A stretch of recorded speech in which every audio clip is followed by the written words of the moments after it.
Pascal, Phillips, Puglisi, Richardson, Ricks, Rutenell, Ryden, Sirota, Representative Sirota, Excused. Smith, Soper, Is approved as corrected by the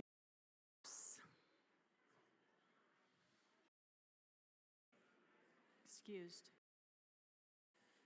Lindstedt, Luck, Lukens, Mabry, Marshall, Martinez, Morrow is excused. McCormick, Pascal, Phillips, Puglisi, Richardson, Ricks, Rutenell, Ryden, Sirota, Representative Sirota, Excused. Smith, Soper, Stewart K, Stewart R, Story,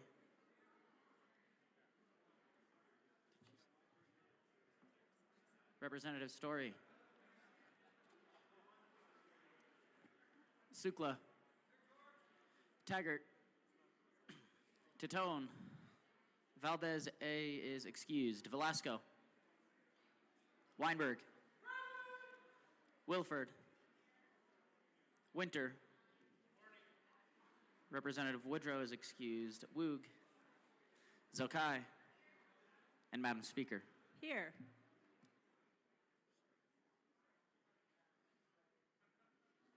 With 60 present, 5 excused, we do have a quorum. Representative Gilchrist, are you in the House?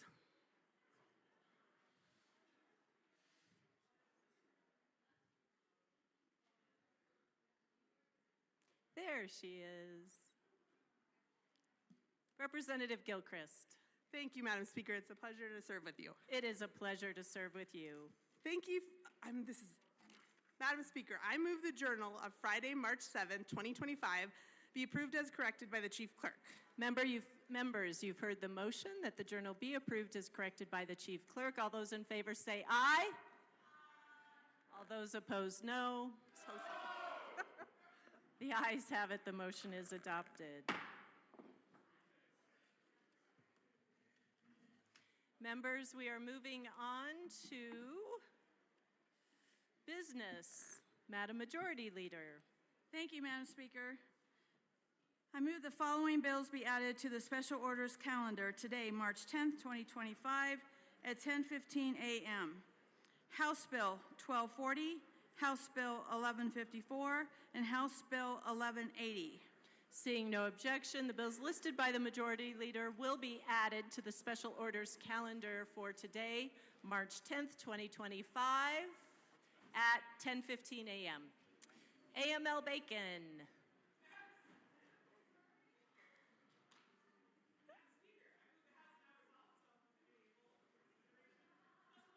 Members, you have heard the motion. Seeing no objection, Assistant Majority Leader Bacon will take the chair.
The committee will come to order.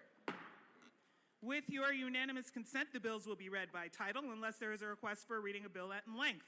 Committee reports are printed in your bill folders. Floor amendments will be shown on the screen on iLegislate and in today's folder on your box account. Bills will be laid over upon motion of the Majority Leader, and the coat rule is relaxed. Yes. Madam Majority Leader? Oh, so sorry. Madam Majority Leader. Yes, thank you, AML Bacon. Give me just a second. I move to lay over consideration of Senate Bill 39 until after House Bill 1154. Senate Bill 39 will be heard after House Bill 1154. Mr. Schiebel, please read the title to House Bill 1240. House Bill 1240 by Representatives Joseph and Froelich, also Senator Winter, concerning protections for tenants who use housing subsidies. Representative Froelich. Thank you, Madam Chair. I move House Bill 1240 and the Business and Labor Committee report. To the committee report. Representative Joseph. Thank you, Madam Chair. In the committee, we made a couple of amendments. One of them, we strike the small landlords, or we carve them out of the bill because we did, at first as written, we did take away the small landlord exemption, but we removed that out of the bill, and also we did lower the fees, the late fees from $50 to $20 in the bill. We strike that out as well, as per conversation with different stakeholders, and also as per conversation with some of our colleagues, and we added language for technical assistance or financial assistance to landlords as well. Thank you, Madam Chair, and we ask for a yes vote. Is there any further discussion on the committee report? Representative Wu. Nope. Seeing no further discussion, the question before us is the passage of the committee report. All those in favor, please say aye. Aye. All those opposed, please say no. Committee report is passed. To the bill. Sorry. Representative Froelich. Thank you, Madam Chair. Folks, I think we can all agree that one of our goals in the housing space is to keep people housed, to move people out of homelessness, and to reduce evictions. Evictions are terrible for landlords and, of course, terrible for the folks that experience them personally and lose their housing as a result of that. We have in place programs that actually are quite beneficial to landlords because they represent very steady payments, and that's our housing voucher program. And this bill just helps to give a little bit of grace in that laws related to the discrimination people face when trying to use a voucher to stay in housing. And so we ask for a yes vote. Any further discussion? Representative Joseph. Thank you, Madam Chair.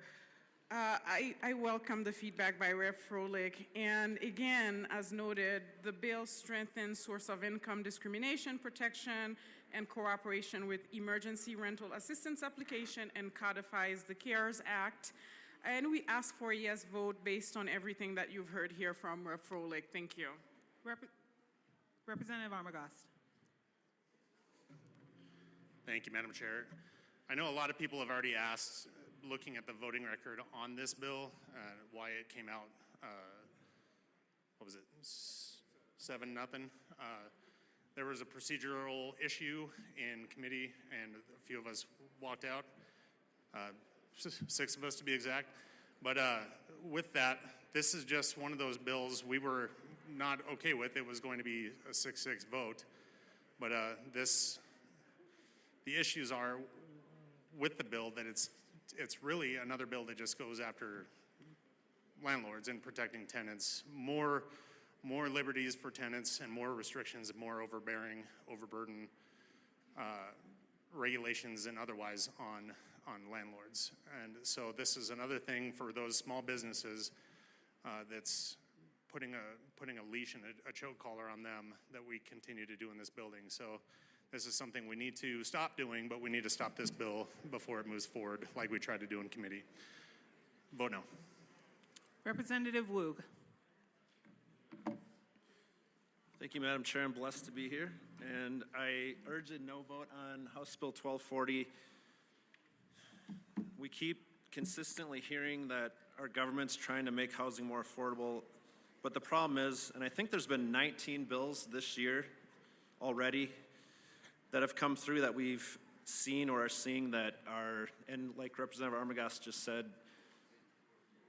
they might be hurting landlords, but the reality is there's another effect. The landlords will raise their rent or they're going to increase their fees. The more work we're putting on landlords, they will increase rent or fees. It's going to come around and actually hurt tenants just as much, if not more. So these same people we talk about trying to help that are having trouble affording housing, all of these bills create death by 1,000 paper cuts. It's over and over and over again. I believe 35 bills last year were passed through here that did the same thing. So unfortunately, the ones that are trying to help the tenants, I think we all are, but this is not doing it. This is actually doing the opposite. This is going to create higher rent, and I'm talking about a lot of these bills, but higher rent, more difficulty getting into these houses. It's common sense. More regulation on a business means someone's paying for it, and the tenants are going to be paying for this. So the people we're trying to help with this bill are actually going to be hurt more than they're helped. So I urge a no vote. Representative Richardson. Thank you. I do join my colleagues in asking for a no vote on this. It does a lot of things. A few of them are potentially good for tenants in the short run, but they are horrible for tenants and those seeking housing in the long run because it adds increased administrative burdens to landlords. It adds increased risk and penalties to landlords, and it, as stated, it codifies some of the eviction requirements that were put in during COVID in an emergency that has long passed. The sum total of all of this is it's going to push more and more small businessmen, landlords that have one or two homes, couples that have one home that they've moved from and keep the other in the rental space out of that business. You know, a small penalty for a late fee, but a $5,000 penalty for screwing up the paperwork is enough to scare most people out of this business. If we want to put people in homes, those homes are going to have to be available, and we got to work with the people that are providing them, not continue to punish them. As the representative who spoke before me stated, we got 19 bills that impact landlords this year. We had 35 last year. The ground keeps shifting under their feet, and they're going to leave this business behind. We are rapidly approaching the point where the only option is going to be government-provided housing, and that is not the business we need to be in. So I urge a no vote. I urge we stop punishing people that are trying to provide adequate housing for people and start supporting them. But vote no on this. Representative Brooks. Thank you, Madam Chair. Two issues really with this. The policy side, which I'll speak to, and then also procedure side. I'll speak to that as well. You know, part of the summary here, I think is fair, right? You say the Colorado Civil Rights Commission may impose civil penalties starting at $5,000 for landlords who engage in unfair housing practices. Consumer protection kind of comes to mind, right? But the problem, I think, for me, is that when we start talking about landlords, you know, that kind of has a connotation of larger company. Yeah, larger companies kind of taking on small guys, you know, and that's not necessarily the case. As talked about before with my other colleagues here, a landlord can be just a mom and pop, somebody that owns one housing unit, one place that they are renting out. There are a number of my colleagues here that applies to. They have one housing unit that they are renting out. So it's not this, I don't believe the landlord is even the appropriate term. So many of them are small businesses, and you know, it might end up leading now to fewer rental units available in the private market, which is exactly the opposite of what we're trying to accomplish. From a policy standpoint, I disagree.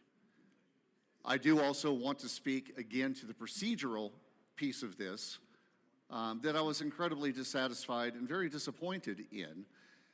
This was a tie vote, 6-6 in committee, and then we went into recess to allow for time for the other side to be able to whip up another vote to be able to get it through committee. Procedurally, it's just an absolute miscarriage. And you know, we were so upset as a caucus, we walked out. That's why this is 7-0 on your sheets. You look at it, my caucus looks and says, well, gosh, why in the world is this a 7-0 vote? What would have contributed to that? Well, what contributed to that is an absolute miscarriage of the procedural piece that we found was something we couldn't stand for. And so we got up and we walked out. Policy is bad. Procedure was even worse. And be able to even get it to the floor, those things shouldn't happen. We shouldn't be in a place to where we try to pull out all stops just to be able to get things to the floor. We're supposed to be working for you. We're supposed to be working for the people. We're supposed to be working on affordability, not nickel and diming. We're supposed to be working on the things that you sent us here to do and not trying to pull out all stops to make sure that the things that we want are going through. I would urge a no vote. Representative Mabry. Thank you, AML Bacon. Members, first I want to speak to the procedural issue. There's a complete mischaracterization of what happened in the business community in this conversation. What happened in the business community was one of our members was on Zoom and was having a technical issue. There was no pausing of the committee to whip anybody's votes. We went into committee understanding that there were 7 yes votes. Somebody was unable to unmute themselves on the Zoom, and we consulted with OLLS staff about what the proper procedure is, and the chair has prerogative to wait until somebody is dealing with a technical issue to vote for the bill. And I think everybody on both sides of the aisle in this chamber would agree that it would be completely unfair that after 6 months to a year's worth of stakeholding, that somebody not being able to operate their Zoom correctly or having technical issues for their Wi-Fi is why a bill failed. I think that's common courtesy that we should offer on both sides of the aisle. I would offer that common courtesy in my committee if a bill I didn't like wasn't going to go through, because maybe even it's because somebody's caught up voting in another committee. That's in the chair's prerogative. We checked in with OLLS on this, and there was no procedural issue. The chair can hold while somebody is having Zoom issues. That's it. No votes were whipped. We just needed to get somebody to the point where the Zoom was working. Another thing I want to talk about is we talk a lot in here about regulations that we have passed in the landlord-tenant space and the increasing burdens that they're putting on landlords and how that's going to increase rent. Well, last year, I'm proud of the fact that we passed some really robust protections for renters that said an eviction must be linked with a cause, right? We passed that. We passed some stronger regulations on landlords who are violating the warranty of habitability, meaning that they're providing homes that are not livable for renters. Last year, we heard when these laws go in effect, the rent is going to go up. Well, about a month ago, the Denver Post put out an article about how rents are going down faster in Denver and Austin than any other place in the country. We also hear all the time in committee, people come and they say, you know, if we pass these regulations, we're going to pack up and get out of the market. Okay, your house doesn't just disappear. We also have a housing crisis in terms of how many homes are for sale in the market. And so you're not going to be able to pack up your real estate property and leave. And so if you don't like the fact that we are strengthening, because let's talk about what this bill does. All this bill does is it provides some slight improvements to the process if a landlord has been proven in court to have violated the warranty of habitability. You know how rare that is? There aren't a lot of attorneys that practice in this space and take these cases all the way to trial. What this is it says in the eviction process, if you are being taken through an eviction and you assert as a defense that your landlord hasn't provided a livable home. Let's talk about what that means. That means there are bed bugs in your home. That means there is mold in your home. That means there's no hot water. I've heard of people that haven't had plumbing in their home. If you can prove to the satisfaction of a judge that that is happening in your home, which, by the way, is really hard to do without an attorney. And we heard in our committee in Judiciary the other day on another bill in this space that 90-something% of landlords have an attorney in these cases, and about 10% of tenants have an attorney in these cases. And so if you have an attorney and if you take it to trial and if you prove that the landlord has done something wrong, this bill provides some additional protections. I also want to speak to the stakeholding of this bill. I totally commend the sponsors of this bill for working with the departments on their fiscal note issue, and that's part of what happened here. But what was mentioned earlier by one of the bill sponsors is that mom and pop landlords were cut out of this bill. I hate the fact that we had to make that amendment, because the only thing that touched on mom and pop landlords in this bill was the fact that mom and pop landlords would have to accept Section 8 vouchers.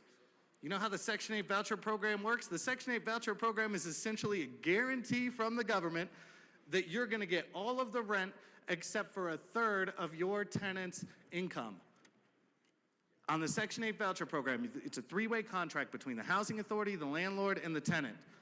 If you are on the Section 8 voucher program, you are more likely to get rent from a low-income renter than if you're not, because it's guaranteed. Most of the rent is guaranteed to be paid by the housing authority. And so all this said was you could not reject a tenant if you were a mom and pop landlord just because they have a Section 8 voucher. That's the part of the bill that was cut out. And I hate it when we cut out mom and pop landlords here, because we have not passed any laws here that says that people have to accept tenants that aren't paying rent. The eviction process remains the same. And I'll also get on the notice requirement on COVID. One of my colleagues on the other side of the aisle mentioned the notice requirement from COVID that we're extending in this legislation. What that is an extra 20 days if your property gets tax credits from the government. Mom and pop landlords aren't on LIHTC. These are LIHTC properties. And so the impact that you're having here, and we're fighting so hard against, is we're fighting against 20 extra days for LIHTC properties, and we're fighting against some additional protections if it's proven in court that your landlord violated the warranty of habitability. That's it. This is a pretty simple bill. I strongly support it, but the idea that this is a game changer or a sea change is ridiculous. Vote yes on this. Is there any further discussion on House Bill 1240? Representative Sukla.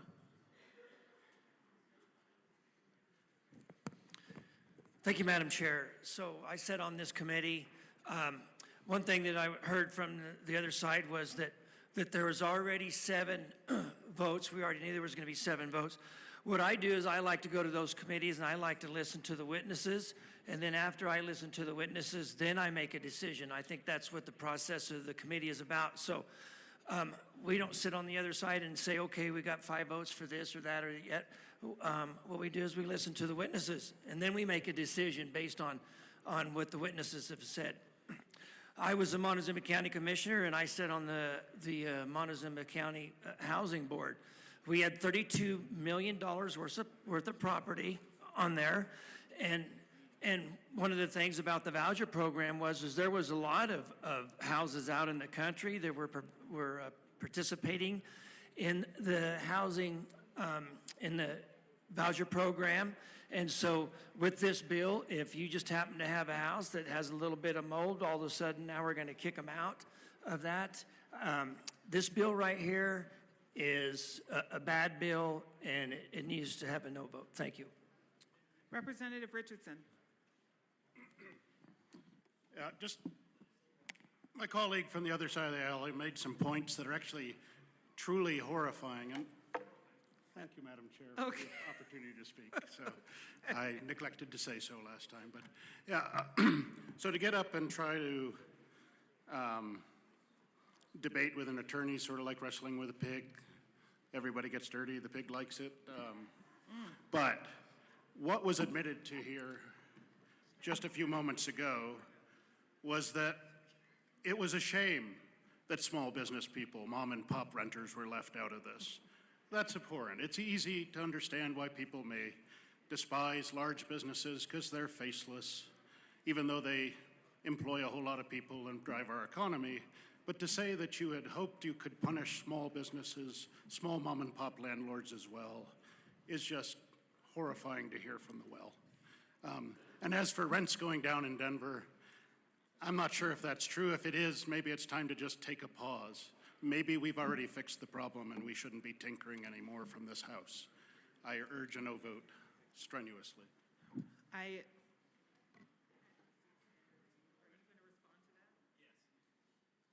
1 second. Representative Mabry.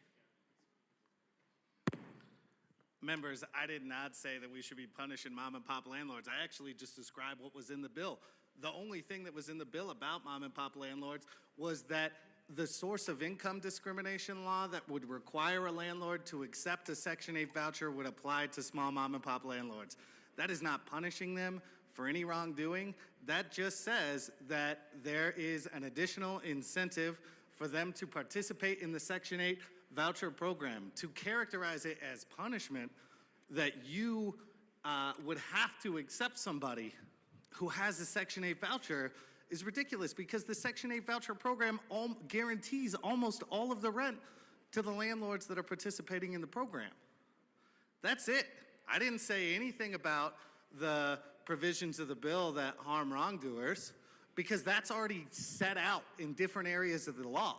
The only thing in this law that touched on mom and pop landlords was accepting tenants who have Section 8 vouchers. And I don't think that's a punishment at all. I never said that mom and pop landlords need to be punished. I just said that this section of the bill actually isn't that bad for mom and pop landlords, because if they participate in the Section 8 voucher program, they're guaranteed the vast majority of the rent.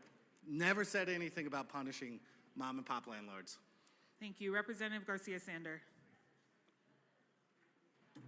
Thank you, Madam Chair. I've said it before, I'll say it again. Today's solution is tomorrow's problem. So in reading through this, I am a mom and pop landlord. We have one rental. And I'm glad that the exemption was added back in for landlords with fewer than 3 or 5. I need to go back and read that more carefully. Rentals. But this bill seems like a litigation lawyer's dream kind of bill. It's going to drive up costs for the mom and pops. I have teachers who work with me who have 1 or 2 rentals, and every time we pass bills like this, it drives up their costs because they say, well, okay, I'm just going to have to add that to the rent. I'll just cover the cost of what that potentially could be. I'll just add that to the rent. So they notch up their rent just a little bit. It's going to reduce inventory. I've said it before, and I'll say it again. We have a rental that we will not be renting again. We'll Airbnb it or find some other use for it, but it won't go out onto the market again because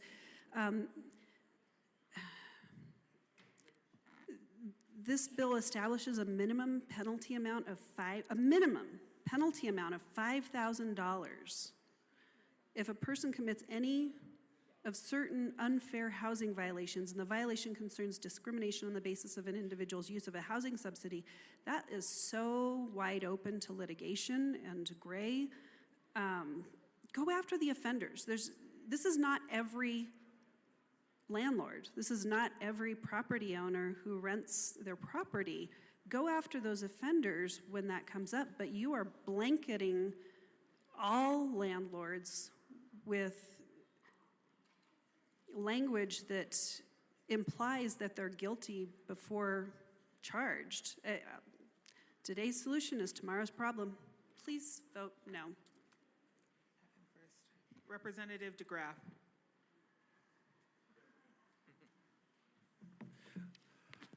Thank you, Madam Chair. There's a lot of stakeholders in this, and you just heard from a property owner who allows strangers under her roof to house them. I think we have this idea where we have this vilification of landlords based on some medieval idea. What we're talking about are property owners in the state of Colorado who make available their home, a property, for somebody else's benefits. Now, they're not required to. They're not required to rent that property. They're not required to be housed in that property, except for, you could say, by the policies that are promulgated in this room.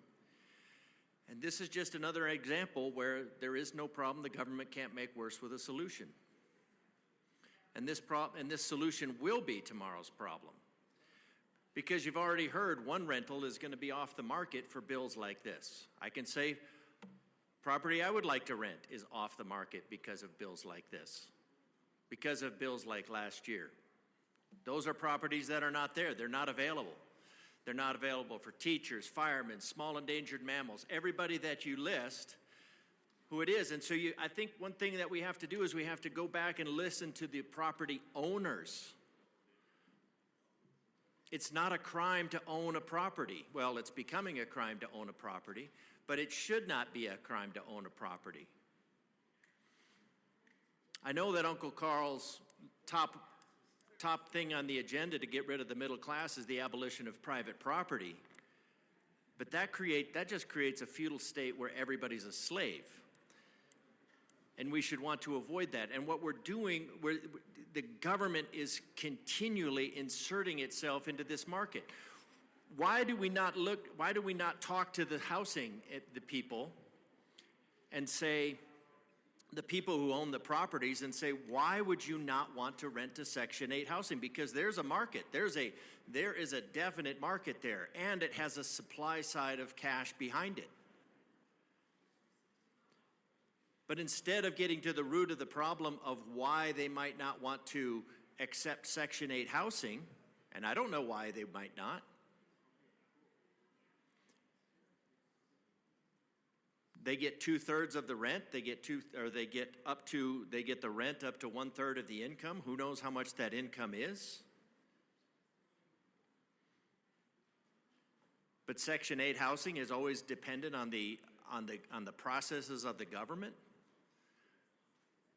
and the government is you. The government is always willing to come in and lay the heavy hand of government behind it to fix the problems that it created. They're more likely to get rent, but there are people that don't want to accept Section 8 housing. Have you gotten to the bottom of why they don't want to accept Section 8 housing?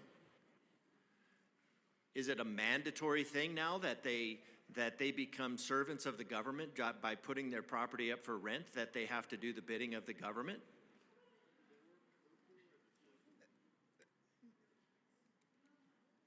Every promise that the government makes that they're not fulfilling promptly, that's compelled labor. And I know the party does not have any issue with compelled labor because it's continuous. Representative DeGraff, you're getting very dangerously close. I do believe you may be making some references to slavery, not in your typical ways. So if you could still get back to the bill. Not in my typical way. Yes. Okay. Tax Liberation Day is middle of April. That's when you start working for yourself. Everything up till the middle of April, you're working for the government. So eviction must be causal. That would be last year's bill. Eviction must be causal. I think we could go back to last year's bill, and there was a lot more than the eviction must be causal in that bill. Now here's an issue. The rents are going down faster than the market, and I do appreciate that the that the sponsor brought that up. The rents are going down. And why would the rents go down? Because of these bills? No, because people are leaving Colorado and they're creating a surplus of houses, which is contrary to this idea here where we have a shortfall of 100,000 homes and apartments. That was based on somebody's study. And you know what that study was based on? That study was based on the presumed influx of lots of young fertile females. Now, I'm not sure where the young fertile females were going to come from, but that's where these bills are oriented. Right now, we have that's what they were based on. That's what they premised their numbers on. Young, fertile. Wasn't me. males. Okay, Wasn't me. That's what these studies are premised on. okay. And then when they ask where they're coming from, they say, well, we don't know. We just think they're coming. So we have a surplus of houses in Denver and Colorado Springs right now. And the demographics don't support the number of housing units that are going in. So you know what that does? That means the market is fixing this problem. The market is fixing this problem. The government does not need to stick, because there is nothing so permanent as a temporary government program. This will foul up the market even more. Because do we have any issues with habitability? If somebody has an issue of habitability, you know what's great about having a housing surplus? Is they can move to someplace that is habitable. And that's how you fix it with the market. What you want in the market is you want to have a lot of homes available. You want to have a lot of properties available. You want to make a system where somebody has lots of options and they can vote with their feet. And they can vote a landlord out of business if that property owner, let's get away from that term landlord that you so vilify. You can vote a property owner out of business by not renting. That's the beauty of the free market, is that you take your good and you exchange it for somebody else's good. Well, if they don't have something that's good, then you don't exchange it. And you go to some place that is. That's the beauty of the free market. This is a compelled market. And I can tell you a danger of dealing with anything with the Section 8 housing would be you are now putting yourselves at the whim of the government. That's a place that you don't want to be. What you're driving when you talk about risk of $5,000, because if somebody takes you to court, we've had this conversation before. If somebody files a frivolous lawsuit, they still have to go to court. They still have to retain an attorney. That cost still goes into the property. The risk of a $5,000. Now, I would think that somebody who's renting a property is not going to have an issue with it, but we just had a bill the other day that talked about the requirements for energy efficiency. And these multifamily houses multifamily properties that are going to have to invest millions of dollars. They're going to have to invest millions of dollars, and somehow they're going to have to recoup that out of the rent. Otherwise, they might not be considered habitable. And then they could get a $5,000 fine.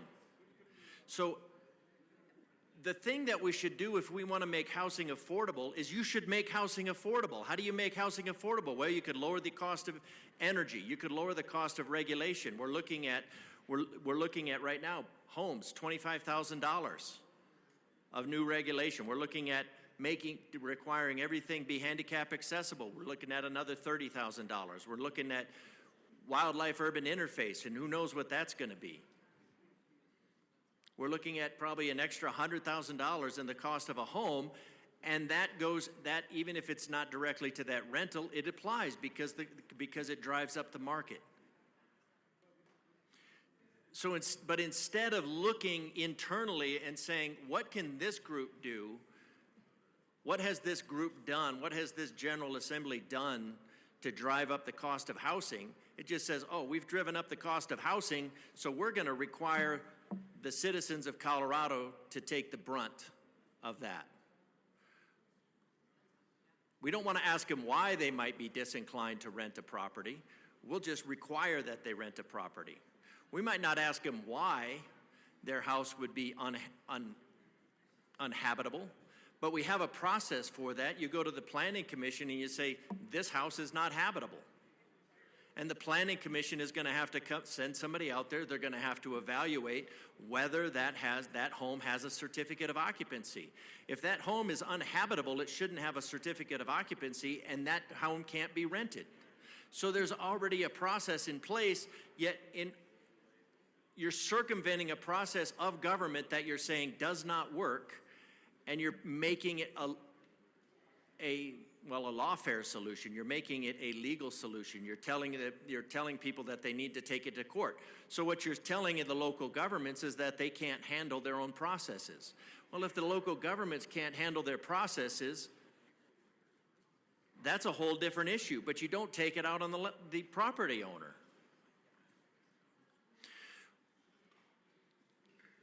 We haven't even addressed why property prices might go up, which would be 22.5% devaluation of wages based on government spending in the last 4 years due to Bidenomics. Unprecedented. Representative DeGraff, this bill, can we please debate 1240, which requires a landlord who initiates an eviction proceeding for non-payment of rent against a tenant to comply with certain notice requirements set forth in federal law? Thank you, Madam Chair. I think landlord is prejudicial language, but I guess that'll be for another conversation. We have higher rent, but the market is a surplus. That's driving rents down. It's driving rents down because people are leaving the state. People are putting their homes on the market because they can't keep up. They can't keep up with the regulations out of this body. Administrative burdens, penalties. We need to ask these people why they're in the business of renting properties so why on earth would they turn somebody down? They want a family in that home, and they want to receive payment for it. Why would they turn down free money? But instead of asking that, you say, well, we'll penalize you for not accepting free money. The need for this bill is predicated on fabrication. We have a market that is solving the problem because the rules and regulations that are coming out of this building are driving people out of Colorado and creating a surplus. So if you want to help, and then we're leaving money in the ground. We're leaving jobs in the ground.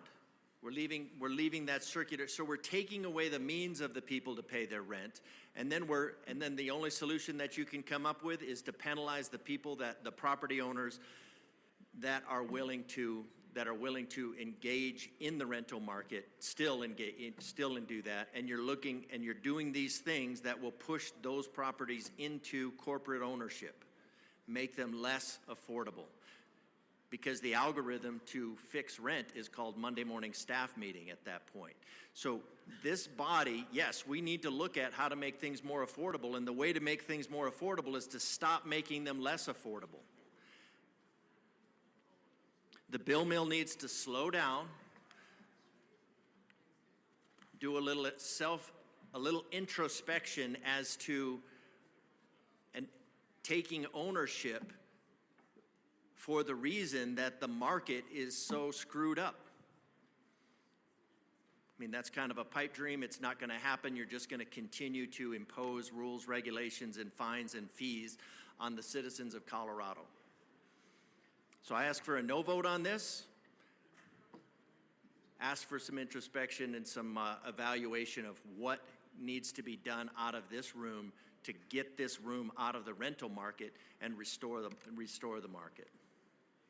Representative Woog. Thank you, Madam Chair. It's only Monday. Okay, so the first page, the bill requires a landlord to comply with certain notice requirements. The bill prohibits a landlord from charging a covered tenant late fee in the amount that exceeds 20 The court must order a reduction, let's see, the court must order a reduction, ... and order the landlord. The landlord must. So I'm going to replace landlord with business owner because they are. And actually, some take a loss, but some are making a little bit of money. Some make more than others, obviously. But the bill requires a business owner to comply with certain notice requirements. The bill prohibits a business owner from charging a covered tenant a late fee in an amount that exceeds $20. The court must order a reduction, ... and order the business owner. Order the business owner. The business owner must. So these are demands in this law, and it's regulation, and if there's an issue with business owners, I know that DORA does a heck of a job. They're all over this. I know that for a fact. I've experienced it. DORA will take care of the bad actors, happily, and there's plenty of people out there to turn people into DORA. So I think we're covered. DORA does they're very thorough with this. It was mentioned by my colleague from Denver, people sell the properties, and I think I'm just paraphrasing, that doesn't mean these properties are no longer available. But if we're not talking apartments, a lot of business owners have single-family residential, and they sell the property, and people buy those properties to live in those properties. So that will take away vacancies. That will take away vacancies, and that will increase rents. And we can talk more about the rent rates around here, too. Another major issue we're talking about, when we're talking about small-time business owners that are selling properties, guess what? There's actually corporate landlords that are coming in here, and they're buying the properties. And they don't really care as much about this regulation. They're probably having an easier time fighting issues in court. They're corporate landlords. They have a lot more money than the people we're talking about. They have the money to fight the issues, and they are buying up the housing, and frankly, they're probably not giving as good of service as the vast majority of these small business owners that are trying to provide good housing and fair housing and be fair with tenants. So I still urge a no vote on this. Like I said, and I think we're all saying this on my side of the aisle, we're just really hurting the market. It's going to ultimately hurt tenants more than it helps them, so I urge a no vote. Thank you. Representative Budman. Thank you, Madam Chair. I'm also rising against this bill. I wanted to talk about a couple comments my colleague from Denver spoke of earlier. I know I was over here waiting to have my turn. Yes, my colleague is right that rental prices are going down in Denver. According to KDVR, rent in Denver is decreasing. But on the other side of that coin is the reason is because there are higher vacancies now due to safety concerns. Public safety concerns is one big thing that's happening here in Denver, and that's why vacancies have been rising as much as rent has been going down. So on that part, he is right. On the second comment that I wanted to speak of was about landlords, small business, mom and pop shops that are threatening to leave the state. Yes, you're right. You cannot take your rental property and take it outside the state, but what that does, and in my case, which I'm also a small mom and pop landlord, small business, is that I am truly thinking about selling my rental properties and just getting out of the business altogether. That's the thing, is that when we say that rental property now comes off the market as a rental property and becomes a permanent home for somebody, which is a good thing. But now they got two other rental properties that could go helping somebody that cannot they can really afford it because they're paying rent, but they cannot qualify for a mortgage. That's what I do. I rent properties to total strangers. I interview with them. I show them the house, and I let them rent my property, not because they can't afford it, but because they cannot qualify for a mortgage, and I can understand that. That's what I do. I help them. But now that if I sell my rental properties and get out of the business altogether, that's two less rental properties on the market. I don't think that's the intent of this bill, but that's what it's going to do. That's the unintended consequence of nickel and diming small business owners, small rental property owners. That's what happens. And that's not a threat. It truly is happening. Vacancies are going up. What do you think is going to happen with those vacancies? They're probably going to be sold. So those are the two things that I wanted to talk about, and I urge a no vote on this bill, please. Thank you. Is there any further discussion on House Bill 1240? Seeing none, the question before us is its passage. All those in favor, please say aye. Aye. All those opposed, please say no. No. The bill passes. Mr. Schiebel, please read the title to House Bill 1154. House Bill 1154 by Representatives Brown and Froelich concerning communication services for people with disabilities and in connection therewith creating the Communication Services for People with Disabilities Enterprise. Representative Brown. Thank you, Madam Chair. I move House Bill 1154, the Health and Human Services Committee report and the Appropriations Committee report. To the Appropriations Committee report. In the Appropriations Committee, we made some small changes related to making sure that any funds related to the enterprise are annually appropriated. And we also made some appropriations adjustments, and we'd ask for an aye vote. Is there any further discussion on the Appropriations Committee report? Seeing none, all those in favor, please say aye. Aye. Aye. All those opposed, please say no. The committee report is adopted. To the Health and Human Services Committee report, Representative Brown. Thank you, Madam Chair. I move Amendment L004 to House Bill 1154. To the committee report. Sorry, to the committee report, to the Health and Human Services Committee report, and ask that it be properly displayed. Sorry.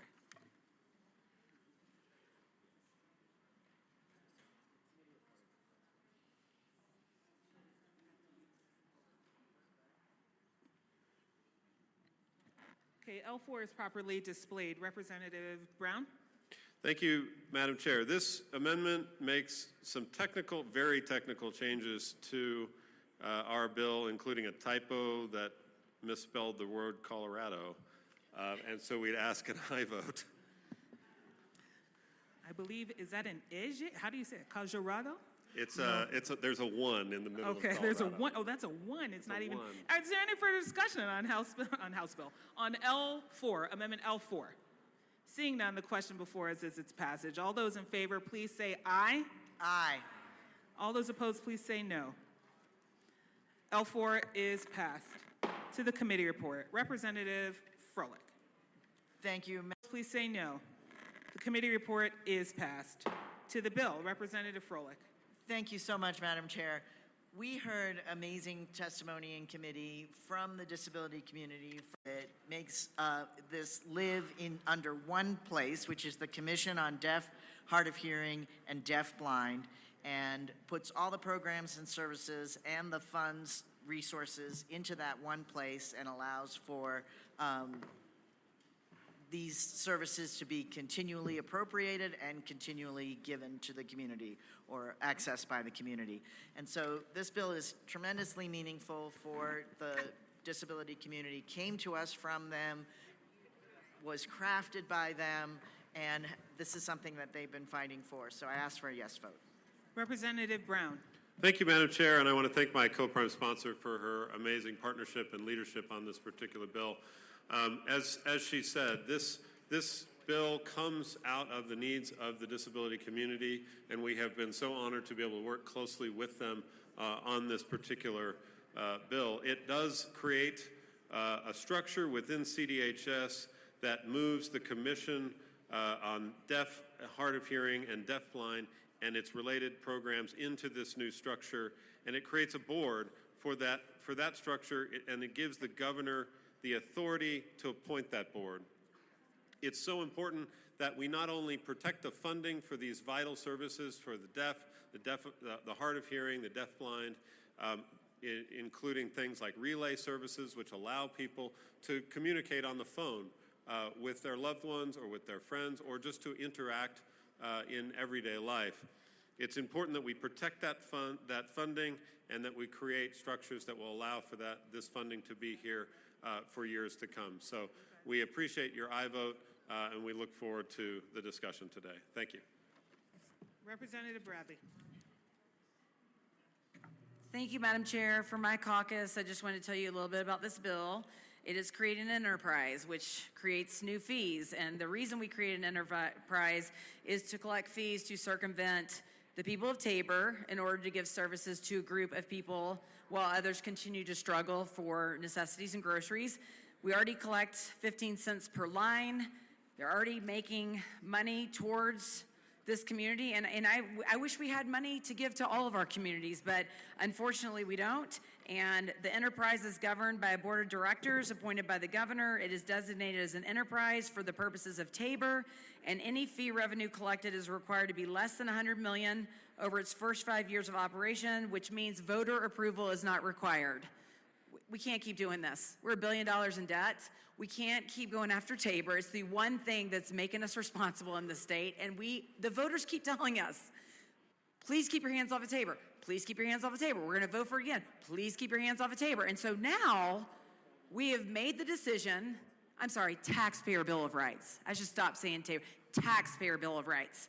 Now we've made the decision to create fees and enterprises so we can circumvent the people of Tabor, because this body knows who deserves the money better than the people of Colorado. That is not fair. It is not right.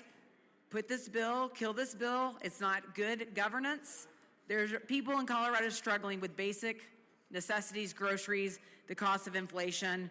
We can't keep creating enterprises to benefit one group of people while others are struggling. I urge a no vote on this bill. Thank you. Minority Leader Puglisi. Thank you, Madam Chair. Our caucus has a few priorities that we laid out on opening day. One of them is to protect the Taxpayer Bill of Rights and to stand up against new enterprises, even if they are for a great cause. And I can't say how each member of my caucus will vote. They vote individually, but this is a priority and definitely something that people at the doors were talking about, making sure that we protect the Taxpayer Bill of Rights and stop the nickel and diming of Colorado. So despite this great cause, I'm against any new enterprises and it would be a no vote. Thank you. Thank you. Are there any further discussion? Rep. DeGraff.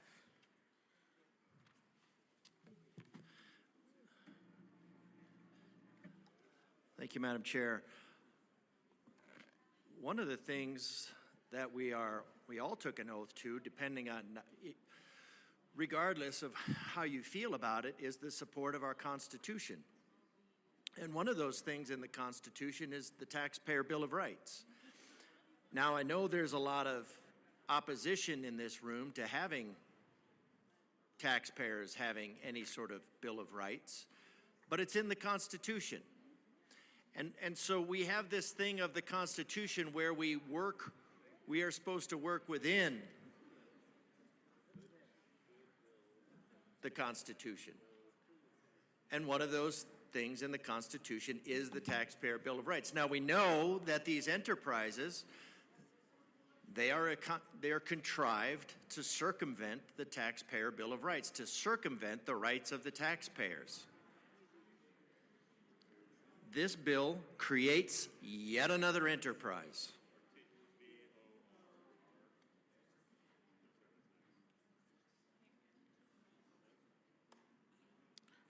Go ahead, Rep. DeGraff. I just wanted to give everybody a chance to finish up. Thank you. All right, go ahead, Rep. DeGraff. It's quiet. Thank you. So this bill, with the good intentions, and there's probably a lot here, but I feel like we have one layer of government that's doing some of this, at least some of this, and then we're going to put another layer of government, and then we're going to take those fees and we're going to apply 77%. I'm not sure what happens to the other 23%.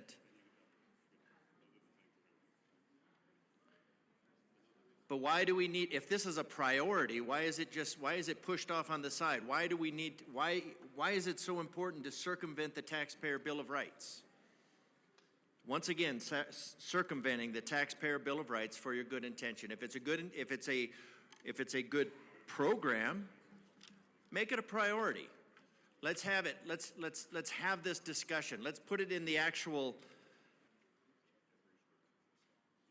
budget, not not taking $3,444,653 of over extractions from the taxpayers to circumvent the rights which they said they wanted. They said, we want you to come to us whenever you're going to raise our taxes. This is saying, we are going to raise your taxes and we will not ask you. That's all it is. We have a good intention, we're going to raise your taxes, we're not going to ask you. I think it's insulting to the taxpayers. It's insulting on a daily basis to the taxpayers. It's just, we are going to the taxpayer of Colorado, every time you see this, they are circumventing the Bill of Rights that you asked for because they do not want to come to you and ask you for more money. They just want to take it. It's always a matter of taking. So I wish we could get into the merits of the bill a little bit more, but the stopping point here is the circumvention of the rights of our Colorado taxpayers. Rep. Bradfield.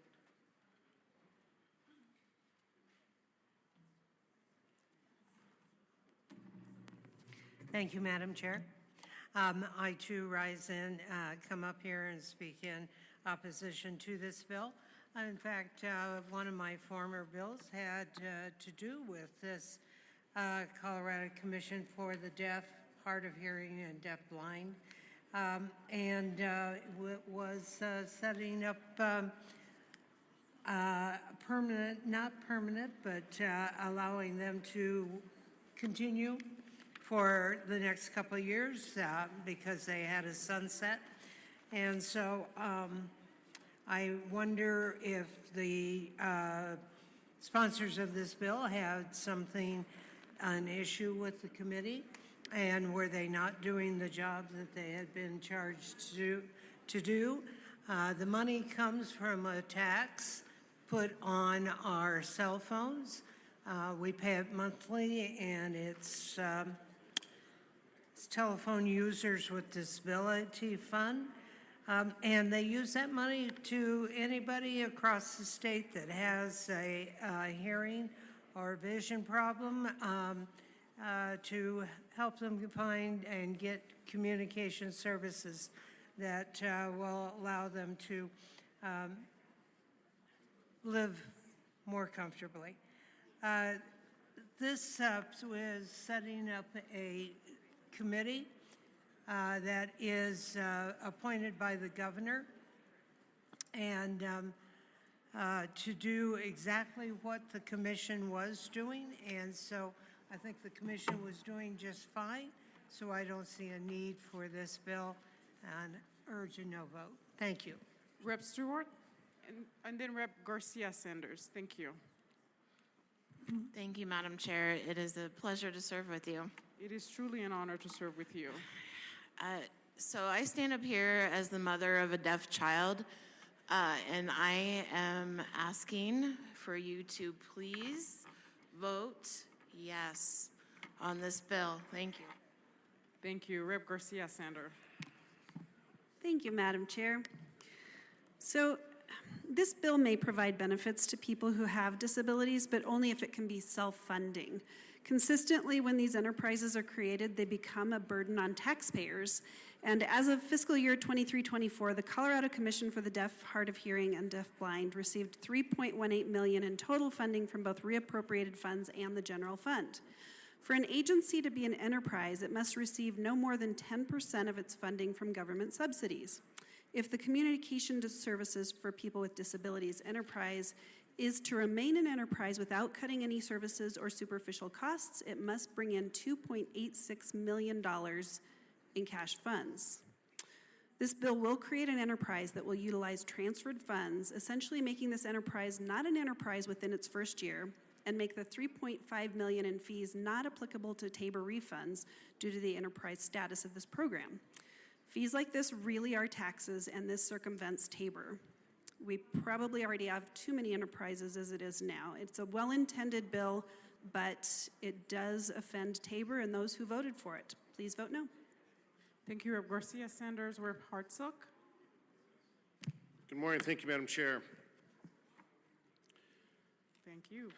So, I have run legislation, supported legislation for disabilities. We've also in this chamber supported legislation for the deaf and blind school down in the Springs. We have consistently set aside funding. However, now we are deeming that that isn't working, so we are therefore going to create an enterprise. On page 3, it specifically states, the Americans with Disabilities Act of 1990, this is United States Code, says Colorado has a duty to provide equivalent access to state government and public accommodations to the deaf, hard of hearing, deaf-blind community, and the blind and print disabled community. So we've already got an obligation. We have a requirement. We've had it in taxes, but now we're going to bypass the system that we've been using and create an enterprise to bypass that and charge the enterprise with doing things. So now we're going to have two systems. You got one's an enterprise and then the other one on the tax-based system. By and large, when you start creating parallel entities, in and of itself, excuse me, in and of itself, it creates inefficiency. And then the enterprises as a fee, which is a tax, but they'll call it a fee, completely bypasses the Taxpayer Bill of Rights. So not only are we not providing the best services to that disabled community per the state statute and United States Code because it should be funneled and funded, we now have two entities that we're going to have. One's an enterprise and one's under the statute. That just doesn't make sense at all. Why to have two entities, two sets of bureaucracies, two sets of everything? That is neither efficient nor effective, and it doesn't do the justice that we should be doing for this community. I urge a no vote. Thank you. Thank you, Rep. Hartsook. Rep. Gonzalez. Thank you, Madam Chair. I also stand in opposition to this bill. I want to thank the sponsors for bringing this bill forward. It is a very well-intentioned bill, but the fact that we have to create another enterprise to circumvent the Taxpayer Bill of Rights in a time when we have to face cuts elsewhere is not consistent with, I think, what we should be doing. And frankly, I think the fact that we are creating more enterprises, more fees, while the Supreme Court ruled that fees were not in fact a tax, the people at home, the people I talk to back in my district feel that these fees are in fact burdensome. Nickel and dime, you've heard that concept a lot. You know, rich people don't care about fees, but poor people do. And it's another fee that, again, really hurts the lower middle class, the working class, blue-collar people who are hurting at a time when there's affordability. And I think this just opens the door to make sure that we, as a body, think it's okay to start just creating enterprises to circumvent Taxpayer Bill of Rights. And also, we should be also focusing on reallocating funds elsewhere that are not performing in the government to make sure that we are adequately appropriating funds and making sure that the taxpayer dollars work to the best interests of all taxpayers. I do believe we should be helping people disenfranchised in our communities who are disabilities and things of that nature, but I think right now this is just, as what was mentioned earlier today, is just not necessarily the way that we should be doing it. So I urge a no vote. Thank you. Thank you, Rep. Gonzalez. Are there any further discussions on House Bill 1154? Seeing none, the question before us is the passage of House Bill 1154 as amended. All in favor, please say aye. Aye. All opposed, no. House Bill 1154 passed. Mr. Shebel, please read the title to Senate Bill 25039. Senate Bill 39 by Senators Bridges and Pelton B, also Representatives Martinez and Johnson, concerning exemptions from energy use reporting requirements for owners of agricultural buildings. Rep. Martinez. Thank you, Madam Chair. It's an honor to serve with you. It is truly an honor to serve with you. I move Senate Bill 2539 in the Agriculture, Water, and Natural Resources Report. To the committee report. Rep. Johnson.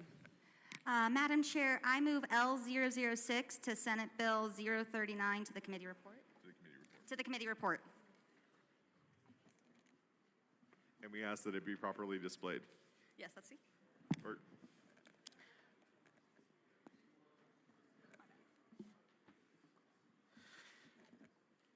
L06 has been moved and properly displayed. Rep. Martinez, to the committee reports amendment. Thank you, Madam Chair. We actually asked for it to be displayed slightly to the left. It is properly displayed To the left. All right. to the left. Members, this came up in committee to making sure that we were also implementing items that are not for rent or for sale. Included in that, that came up in our discussion in committee. We wanted to make sure that we included that as a part of that, just to making sure if somebody does have a building or a piece of equipment for sale, that way they weren't prohibited from being included in the bill. So we urge an aye vote. Are there any further discussion to L006 to the committee report? Seeing none, the question before us is the adoption of L006. All those in favor, please say aye. Aye. All opposed, no. L6 is adopted. To the committee report. Any further discussions? We urge an aye vote. Seeing none, the question before us is the adoption of the Agriculture, Water, and Natural Resources Committee report. All in favor, please say as amended. All in favor, please say aye. Aye. All opposed, no. The committee report passed. To the bill, Representative Martinez. Thank you, Madam Chair. So this came out of our Water Resources Agricultural Review Committee, which is a year-long committee. So this is essentially a cleanup from House Bill 21-1286. There were certain buildings that were not included in that bill that this does, and it clarifies which ag buildings are exempt from reporting out those energy requirements, so i.e. hay storage, and other equipment storage that didn't necessarily need to be included in there, so we wanted to include that in this bill. This passed out of the Water Resources Agriculture Review Committee unanimously and passed overwhelmingly in Ag Committee. Rep. Johnson. Thank you, Madam Chair. Strongly urge a yes vote, as this will help keep our businesses in agriculture and rural communities alive. This has been ongoing conversations, as my good prime sponsor has mentioned, and it is a cleanup, so I encourage a yes vote. Are there any further discussion to Senate Bill 39? Representative Richardson. Thank you, Madam Chair. Absolutely support this bill. It's a nearly perfect piece of legislation. It addresses a problem. It's barely more than 2 pages long. It doesn't toss the taxpayers a dime. It has a petition clause, and it removes unnecessary regulation. So if only all bills we considered met these standards, it would be great. In fact, I said it was nearly perfect. It has one flaw. It originated in the Senate, but I'll overlook that. It benefits agricultural producers, particularly those on the Eastern Plains. The exemption allows farmers and ranchers to focus on their core operations without added administrative burdens for compliance. It's a good bill. I urge a yes vote. Thank you. Are there any further discussion to Senate Bill 39? Seeing none, the question before us is the passage of Senate Bill 39 as amended. All in favor, please say aye. Aye. All opposed, no. Senate Bill 39 passes. Mr. Shebo, please read the title to House Bill 1180. House Bill 1180 by Representatives Duran and Armagost, also Senators Bright and Roberts, concerning prohibiting certain transfers of pet animals in public spaces. AML Duran. Thank you, Madam Chair. I move House Bill 1180 and the Business Affairs and Labor Committee report. To the Business Affairs and Committee report. Majority Leader Duran. Madam Chair, I'd like to move Amendment L005 and ask that it be properly displayed.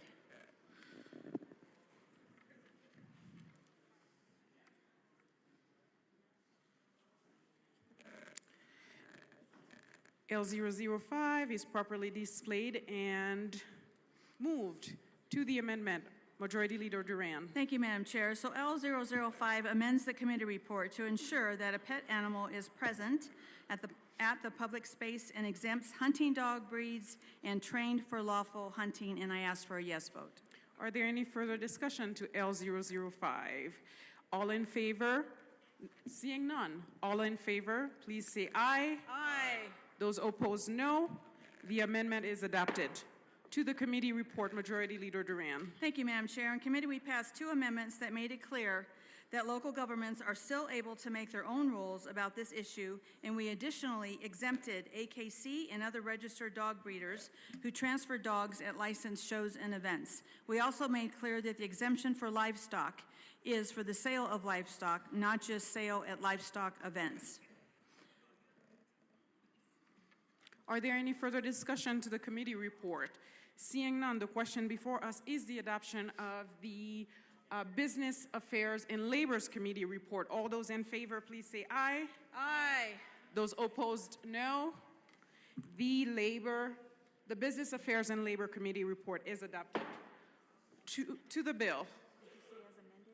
As amended. To the bill. Go ahead. Representative Armagast. Thank you, Madam Chair.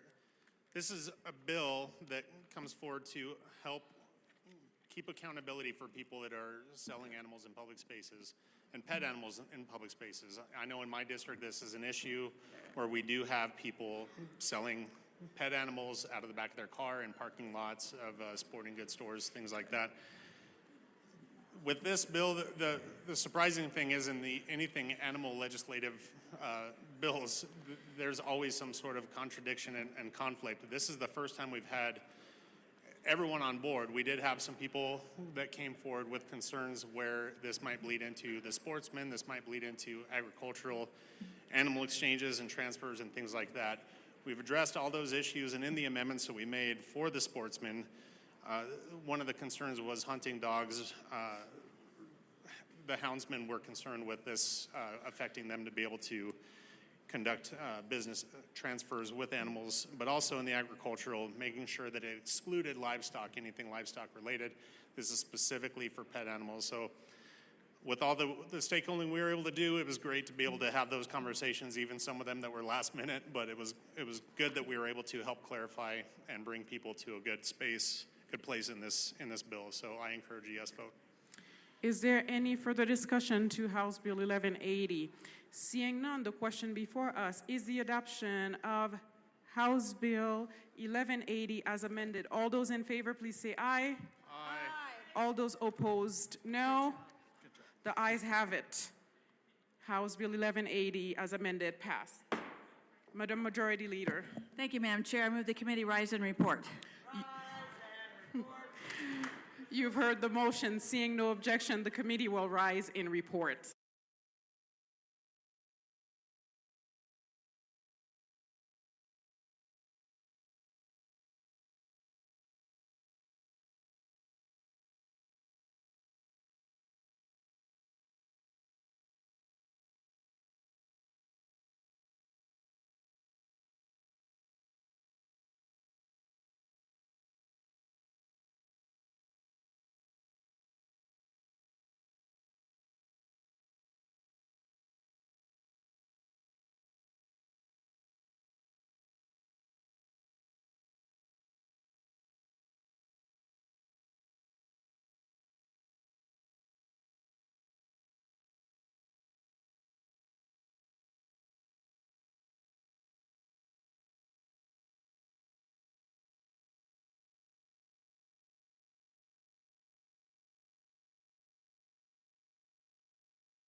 Senate amendments. The House will come back to order. Mr. Schiebel, please read the report of the Committee of the Whole. Madam Speaker, your Committee of the Whole begs leave to report as under consideration the following attached bills, being the second reading thereof and making the following recommendations thereon. House Bills 1154 is amended, 1180 is amended, 1240 is amended, passed on second reading, ordered, engrossed, and placed on the calendar for third reading and final passage. Senate Bill 39 is amended, passed on second reading, ordered, revised, and placed on the calendar for third reading and final passage. Representative Joseph.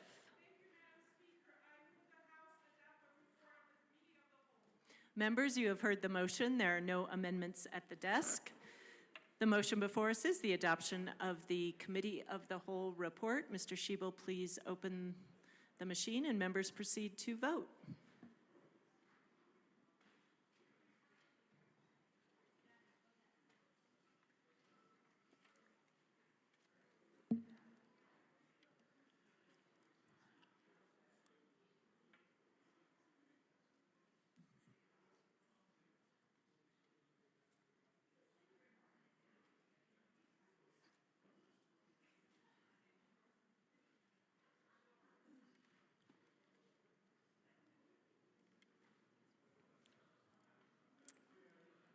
Pascal.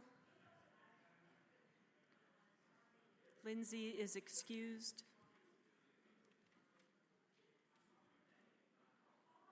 Please close the machine. With 39 aye, 22 no, and 4 excused, the report of the Committee of the Whole is adopted. Members, we are proceeding. Consideration of Senate amendments? All right, let's do it. Madam Majority Leader. Thank you, Madam Speaker. Let's do it. I move to proceed out of order for consideration of Senate amendments to House bills. Seeing no objection, we will proceed out of order for consideration of Senate amendments to House bills. Mr. Schiebel, please read the title to House Bill 1029. House Bill 1029 by Representative Basenecker, also Senators Kipp and Liston, concerning the scope of municipal authority over land that a municipality acquires that is outside its municipal limits. Mr. Speaker Pro Tem Basenecker. Thank you, Madam Speaker. It's an honor to serve with you. It is an honor to serve with you. Good morning, dear members. Let me make one thing clear. In the spirit of daylight savings, I'd like to save you some time right here. Although it is not my preference that to the lesser chamber the House should defer on House Bill 1209, to the Senate amendments we concur.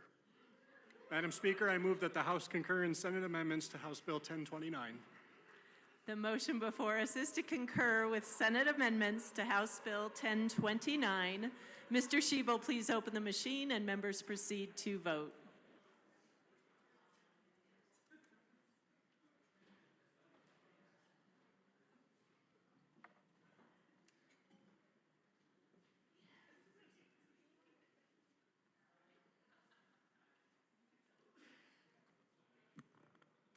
Lukens, Pascal, Phillips, Sirota.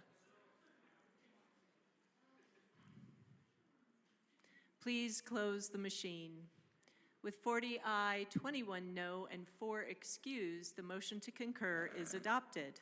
Madam Majority Leader. Madam Speaker, I move for the repassage of House Bill 1029 as amended.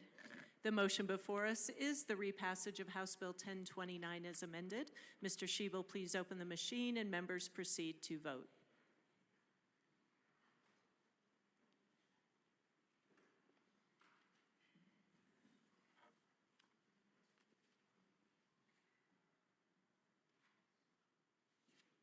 Please close the machine.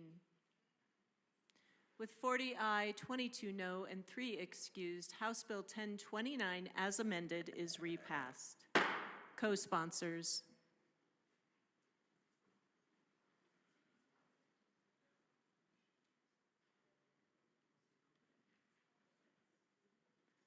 Please close the machine.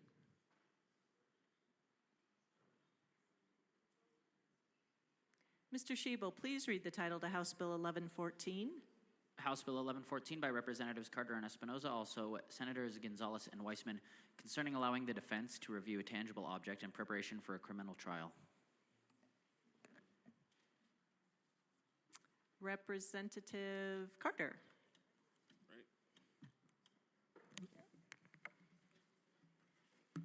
Thank you, Madam Speaker. It's an honor to serve with you. It is an honor to serve with you. Gobble, gobble, gobble.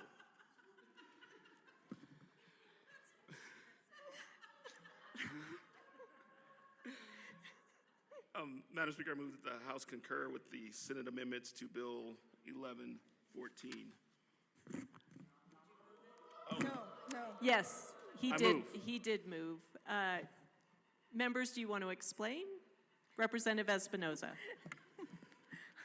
Okay.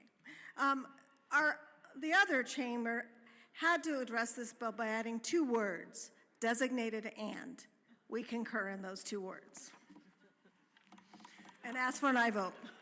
Seeing no further discussion, the motion before us is to concur with Senate amendments to House Bill 1114. Mr. Shebel, please open the machine and members proceed to vote.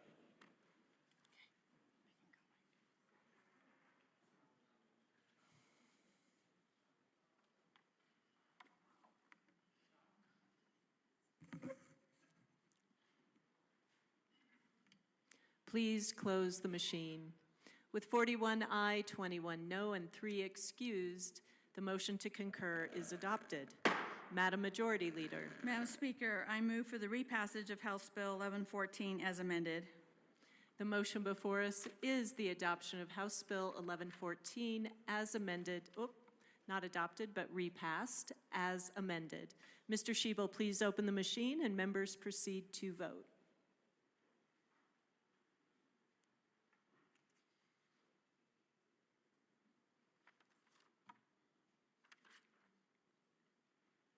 Please close the machine. With 40 aye, 22 no, and 3 excused, House Bill 1114 is repassed as amended. Co-sponsors.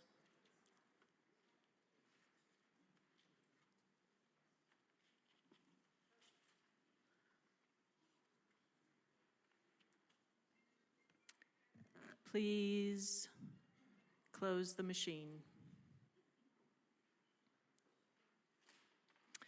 Members, our next order of business is third reading. Mr. Shebel, please read the title. Madam Majority Leader. Thank you, Madam Speaker. I move to lay over House Bill 1169 until tomorrow. House Bill 1169 will be laid over until tomorrow. Mr. Shebel, please read the title to Senate Bill 28. Senate Bill 28 by Senators Colker and Winter, also Representatives Hamrick and Taggart, concerning a requirement that the Public Employees Retirement Association implement certain risk reduction measures. Madam Majority Leader. Madam Speaker, I move Senate Bill 28 on third reading and final passage. The motion before us is the adoption of Senate Bill 28 on third reading, final passage. Mr. Shebel, please open the machine and members proceed to vote.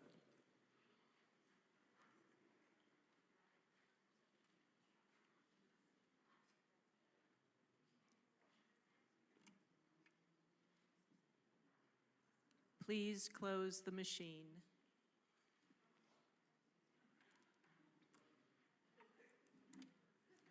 With 62 aye, 0 no, and 3 excused, Senate Bill 28 is adopted. Co-sponsors.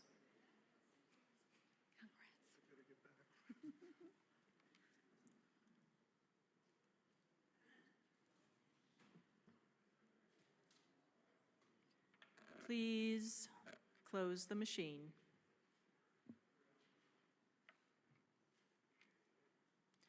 Mr. Shebel, please read the title to House Bill 1203.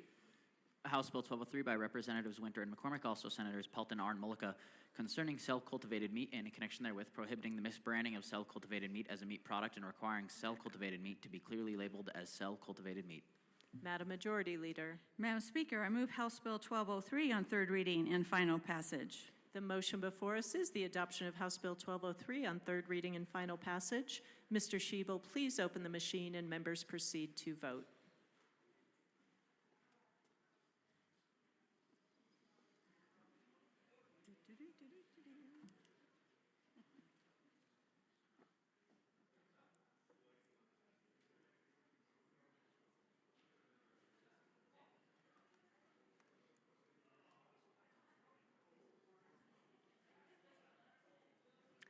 Haskell.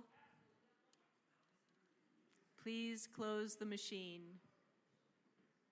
With 62 ayes, 0 no, and 3 excused, House Bill 1203 is adopted.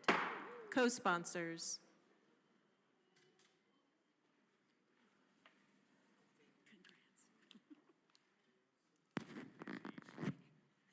Eat steak.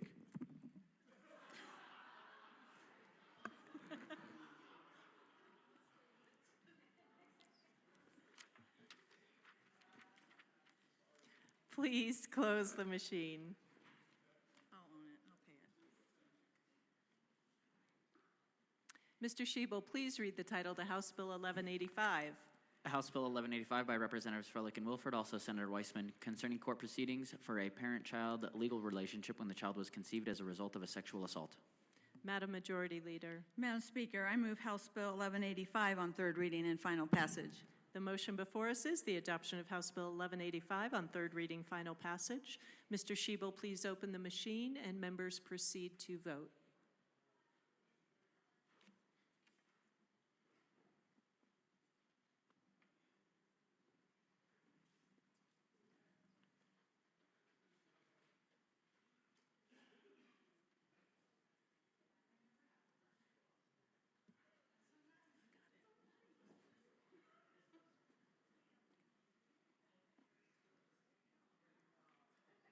Please close the machine. With 62 ayes, 0 no, and 3 excused, House Bill 1185 is adopted. Co-sponsors.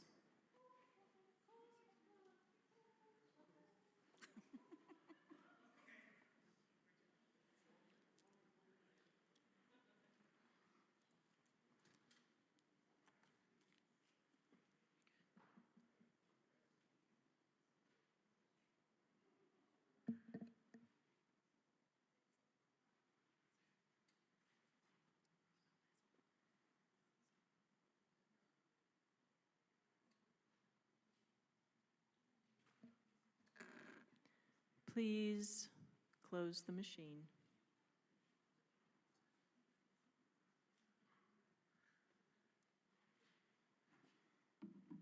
Mr. Shebel, please read the title to House Bill 1010. House Bill 1010 by Representatives Okai and Brown, also Senator Weissman, concerning a prohibition against engaging in price gouging.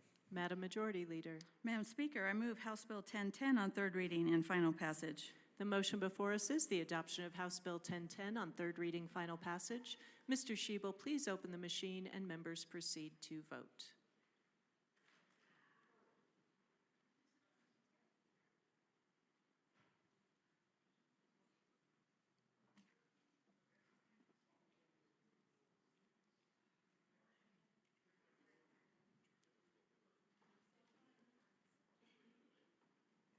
Velasco.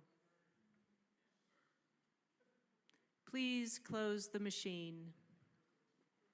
With 38 aye, 24 no, and 3 excused, House Bill 1010 is adopted. Co-sponsors.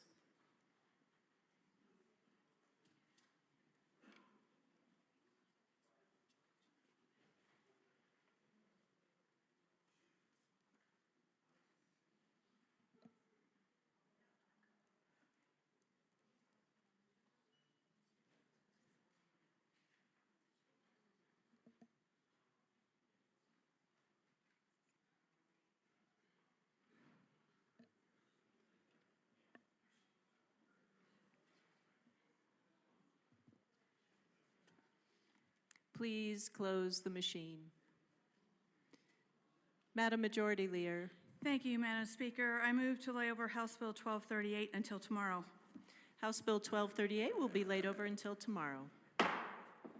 Mr. Shebel, please read the title to House Bill 1247. House Bill 1247 by Representatives Stewart Kay and McCormick, also Senators Roberts and Simpson, concerning expansion of the county lodging tax. Madam Majority Leader. Madam Speaker, I move House Bill 1247 on third reading and final passage. The motion before us is the adoption of House Bill 1247 on third reading, final passage. Mr. Shebel, please open the machine and members proceed to vote. Representative Valdez, how do you vote? Oops.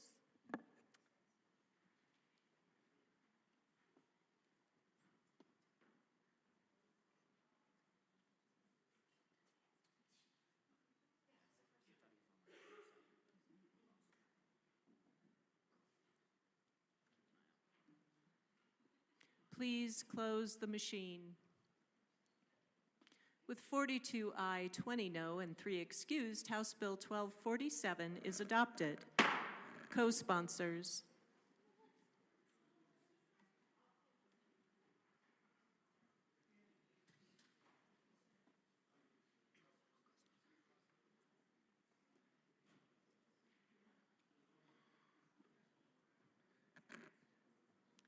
Please close the machine.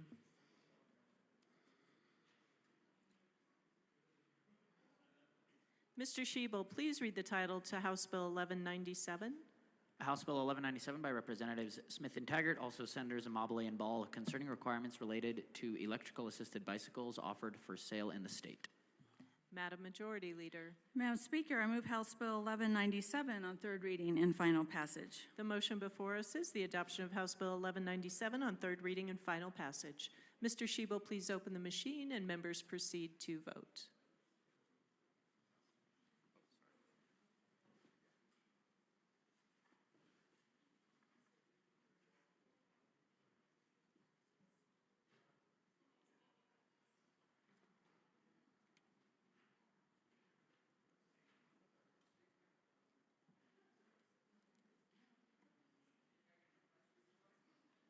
Please close the machine.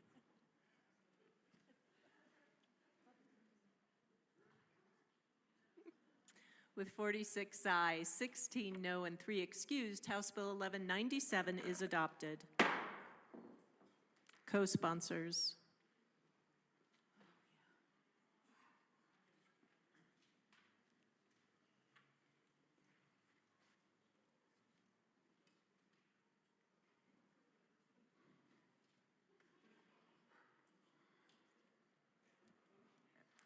Please close the machine.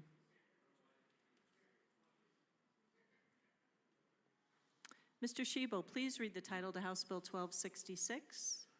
House Bill 1266 by Representative Stuart Kane Garcia, also Senator Danielson, concerning the establishment of Colorado American Indian Recognition Day as an observed state holiday.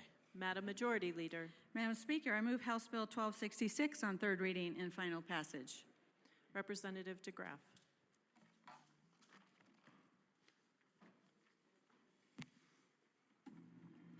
Thank you, Madam Chair. I'm not opposed to, Madam Speaker, my apologies again. I'm not opposed to a day of recognition of our friends and neighbors. I am opposed to giving our friends and neighbors a hand-me-down holiday in support of an ideological agenda that I would say is going to create a lot of resented appropriation as opposed to a day of appreciation. What we're going to have is on a day, we're going to have a Colorado Appreciation Day, and then we're going to have, on those same calendars, we're going to have Columbus Day. Now, I get it that there are some that are upset that we are here as a country in general, and that Christopher Columbus sailed for Spain.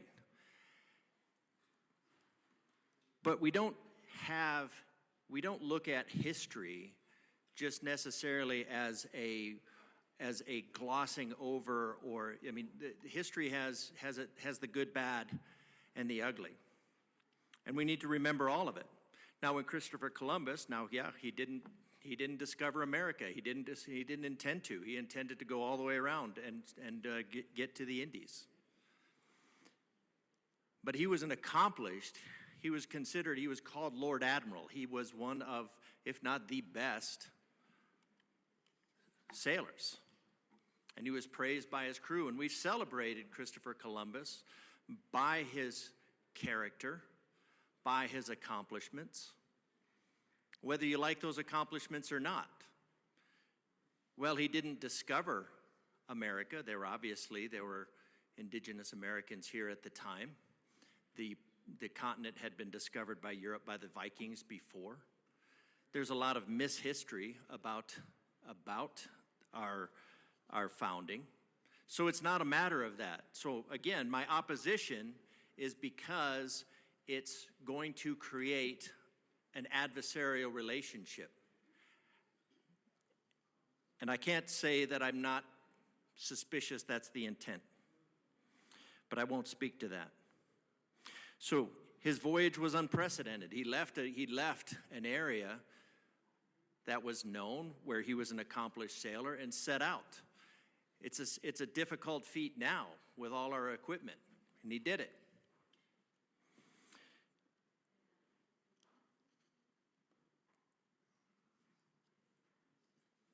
His interaction, and I've sent this so everybody could read it ahead of time, or I sent it to most everybody, so you could read it and you could see what the actual history was. For 5 centuries, the people have celebrated Columbus as a hero with over 600 monuments erected to him. So this is not going to go away. This holiday is not going to go away. This commemoration, the fact that we have a District of Columbia where our capital is, means that this is only going to be a matter of adversarial interaction. The city of Washington, D.C. stands for District of Columbia, but in recent years he's been portrayed as a genocidal villain. Over Columbus's voyages to America, he interacted with 2 tribes. First, he met on the voyage with the Taino, who referred to as the best people in the world, openly affirming a better race there cannot be. He even advocated for their full equality, citizenship, and civil rights. In fact, some of the Taino traveled with him, taking on his name, taking on his last name, and traveling with him as another of the tribes which they returned to, some chieftains returned to Spain, and some of them ascended into the Spanish court. So this is hardly a person of just conquest. The other tribe, the Caribs, which was the word of the Caribbeans, was a mortal enemy of the Taino, and they routinely raided the Taino, enslaving their people and cannibalizing them. They're called the Canibs as well as the Caribs. That's where we get the word Caribbean, and that's where we get the word cannibal. On his first journey, the Taino told him about these cannibalistic atrocities. Columbus was unable to investigate whether the reports were true, but he found friendly allies. He went back to Spain to bring more colonists. Because of one of his 3 ships had run aground, he had to leave a number of men behind with a Taino. When he returned, Columbus found the remains of the men and the tribe that had been cannibalized by the Canibs. And at the behest of the native allies, he set out for the Carib lands, who had attacked and killed the men of the Taino friends. Later, in one of the Carib villages, Columbus found huts where the Caribs housed and enslaved Taino women, who they raped to produce children, which the Caribs ate. These captive women told us that the Caribbean men used to use them with such cruelty as would scare, this is a quote from a doctor at the time, from the journals, scarcely be believed, and that they eat children, which they bear to them, only bringing up those which they have had by their native wives. Such of their male enemies as they can take alive they bring to their homes and make a feast of them. Those who are killed in battle they eat up after the fighting is over. They claim that the flesh of a man is so good to eat that nothing is compared to it in the world. It is pretty evident for the human bones. Representative DeGraff, thank you for the overview of history. Just bring it back to the bill. Thank you. Ma'am, the bill is about paving over history. It's about supplanting history because of an ideological narrative. Now, the interesting thing is that all of these things about Christopher Columbus were in a letter that were contrived, because remember, Christopher Columbus was an Italian and he sailed for Spain. And it was contrived, the letter was contrived, he was sent by his companion, the Spaniards with whom he sailed. And they wrote up a letter, they sent him home in shackles, and accused him of all sorts of atrocities. The King and Queen of Spain, when they heard about it, brought him forward. They gave him a trial, and he was exonerated of all charges until this bill. But we are familiar in this House where somebody will be put on trial, will have a verdict declared without a trial, that they will be deprived, in this case, of their history without due process. So who was actually committing the atrocities? The Spaniards with whom he sailed, because he sailed for Spain. I think that's ironic, given the accusations leveled at him in this bill. So again, if you want to have a holiday, there's no reason to make it adversarial. This bill intentionally makes it adversarial. It's not going to be a unifying event, because you're going to have people that are going to say, well, you are doing this for the sole purpose of paving over the history of a very accomplished individual. A very accomplished individual. He was known as Lord Admiral. It's not because because he's here. Yes, there was probably the misunderstanding. You know, history is messy. Whether he discovered America, at some point there were no indigenous Americans here as well. Whether they came over by land bridge, by sea.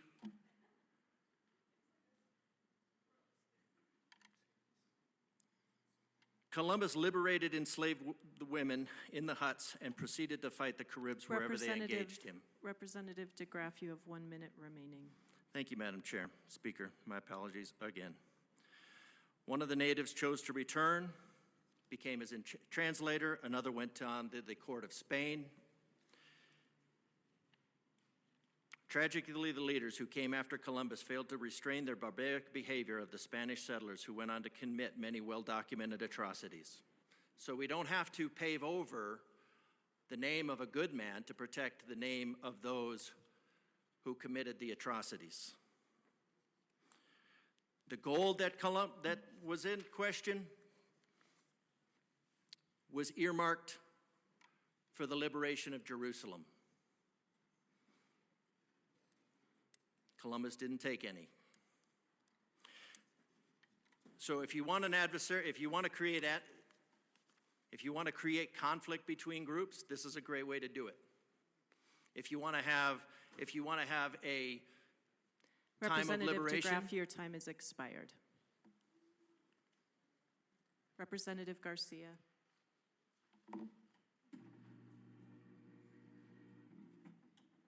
Thank you, Madam Speaker. It's an honor to serve with you. It is an honor to serve with you. Members, I want to just remind us what this bill is actually about and what we're here for today. I also want to just remind us a little bit of Colorado's history, that Colorado had already eliminated Columbus Day and replaced it with Mother Cabrini Day in 2020. That is not what this bill is doing. Having this day, a day honoring and recognizing American Indians, is necessary because of our history. It's necessary to honor the resilience and ongoing contributions of American Indians. It's also necessary because at the same time, we must honor the injustices that they have faced. We are talking about Colorado American Indians because American Indians are still here and thriving today. We have two recognized tribes here, Southern Ute and the Ute Mountain Utes of Durango. Excuse me. We have an obligation as a community here in this body to honor and recognize and acknowledge the incredible things that we have done through history, as well as the injustices that we have done to the people of this land. And that is what this bill is about. This is a day of celebration. This is a day of uplift. This is a day of honor. This is a day of reflection. To claim it is of anything else is simply wrong. To claim that this is rooted in ideology, I ask the question, what isn't?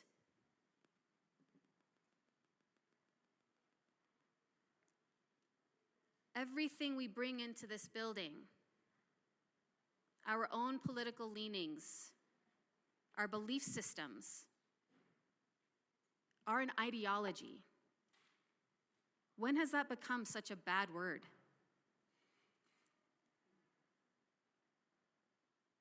You have a liberal ideology. You have a conservative ideology.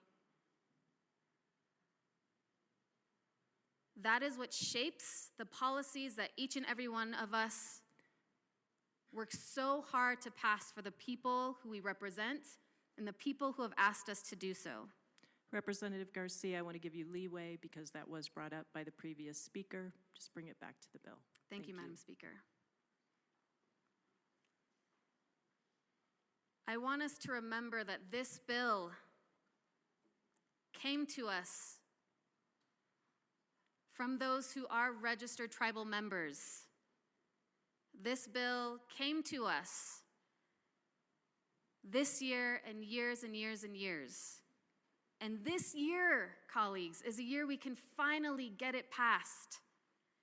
This year will be a good year for us. This year will be a year where we are acknowledging and recognizing the intergovernmental relationships between our tribal nations, our sovereign nations, and Colorado.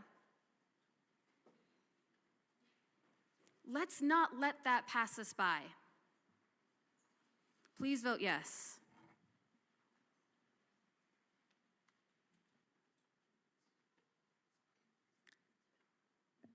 Minority Leader Puglisi. Thank you, Madam Speaker. I am first generation American. I'm Italian American. And so we can talk about Columbus Day all day long. And if I was here in 2020, I would have voted against removing Columbus Day. I want to be very clear, that was already done. And so for people who are saying we're erasing history, that's a separate conversation than the bill we have before us today. So I want to be very clear as to why I'm voting yes as an Italian American. It is unfortunate it happens to be the day of Columbus Day. And I wish that it could have been any other day because we would have sat down and I think voted yes and moved on. That's unfortunate. However, this was, as I understood it, stakeholdered with the tribes. This was brought forward in collaboration with the tribes. And I think recognizing, if you read the bill, what we're recognizing in this bill, I think is appropriate. And so, again, happy to have the conversation with the good representative from Adams County about what Columbus Day means to me and why I wish this was a different day. But the bill we have before us today is to honor our tribal history in Colorado, and I think that's important to recognize, and I am a yes vote on this bill. Thank you. Representative Luck?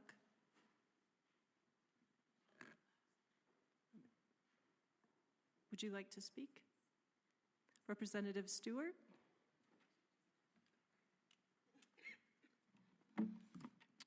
Thank you, Madam Speaker. It is an honor to serve with you. It is an honor to serve with you. I would like to thank my co-prime sponsor, Representative Garcia, for how thoughtful she's been in this process and acknowledging the Ute and Southern Ute Indian tribes. Their reservations overlap with my district, and it is just so important to honor not only our land-based tribes, but also the tribes that we are, the folks with tribal affiliations throughout the state of Colorado. We have over 200,000 folks that are tribal affiliated or indigenous.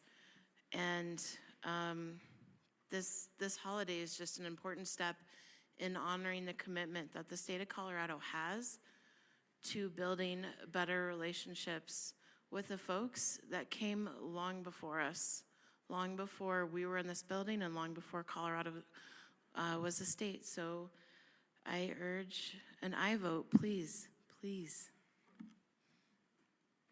Seeing no further discussion, the motion before us is the adoption of House Bill 1266 on third reading and final passage.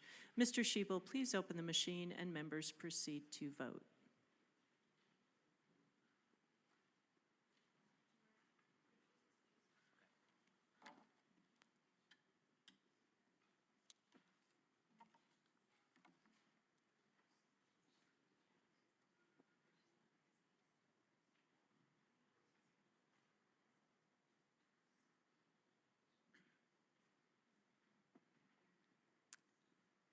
Bradfield?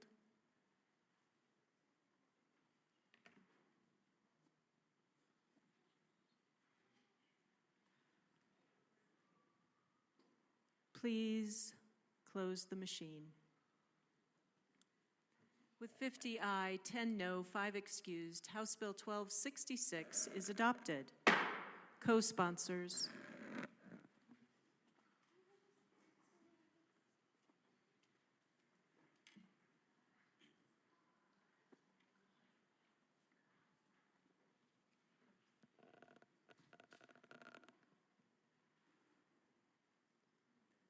Please close the machine.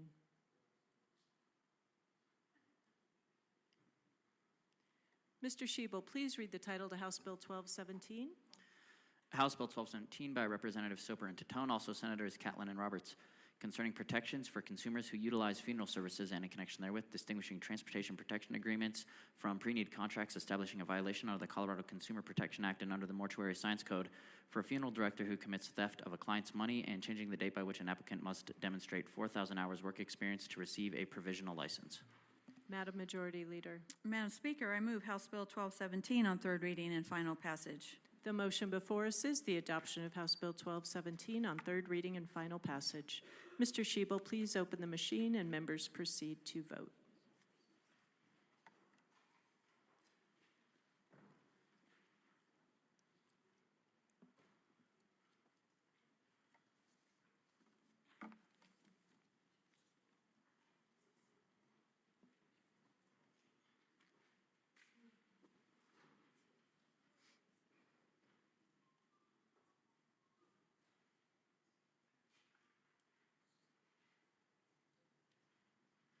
Please close the machine. With 46 aye, 15 no, and 4 excused, House Bill 1217 is adopted.